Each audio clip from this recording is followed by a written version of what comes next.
America నిర్ణయాలు అనుసరించే విధానాలు సానుకూల దృక్పథంతో అమెరికా భారత్ మధ్య సంబంధాలు పెంపొందించుకునేలా ఉండాలని ముఖ్యమంత్రి రేవంత్ రెడ్డి ఆకాంక్షించారు. ఇటీవల అమెరికా పెంచిన సుంకాలు, H1B వీసాలపై విధించిన కఠిన నిబంధనలపై సీఎం రేవంత్ రెడ్డి ఆందోళన వ్యక్తం చేశారు. ఇలాంటి నిర్ణయాలు ఆర్థిక వ్యవస్థను ప్రభావితం చేయడంతో పాటు అస్థిరతకు, అపార్థానికి దారితీస్తాయన్నారు. రాష్ట్రానికి వచ్చిన అమెరికా ప్రతినిధుల బృందంతో ముఖ్యమంత్రి రేవంత్ రెడ్డి తన అభిప్రాయాలను పంచుకున్నారు. అమెరికాలోని హడ్సన్ ఇన్స్టిట్యూట్కు చెందిన ప్రతినిధుల బృందం సచివాలయంలో ముఖ్యమంత్రి రేవంత్ రెడ్డితో సమావేశమైంది. తెలంగాణ రైజింగ్ భవిష్యత్తు ప్రణాళికలను ముఖ్యమంత్రి రేవంత్ రెడ్డి అమెరికా బృందానికి వివరించారు. హైదరాబాద్లో గేమ్ చేంజర్ ప్రాజెక్టులు చేపడుతున్నామన్న సీఎం మూసీ పునరుజ్జీవన ప్రాజెక్టు అభివృద్ధి చేస్తామని, సిటీలో మెట్రో రైలును అన్ని ప్రాంతాలకు విస్తరిస్తున్నట్లు అమెరికా ప్రతినిధులకు ముఖ్యమంత్రి చెప్పారు.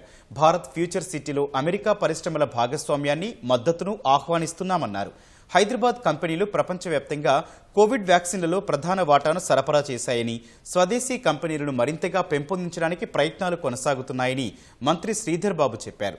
సమావేశంలో సీఎం సలహాదారు వేం నరేందర్ రెడ్డి, సిఎస్ రామకృష్ణారావు, ఇతర ఉన్నతాధికారులు పాల్గొన్నారు.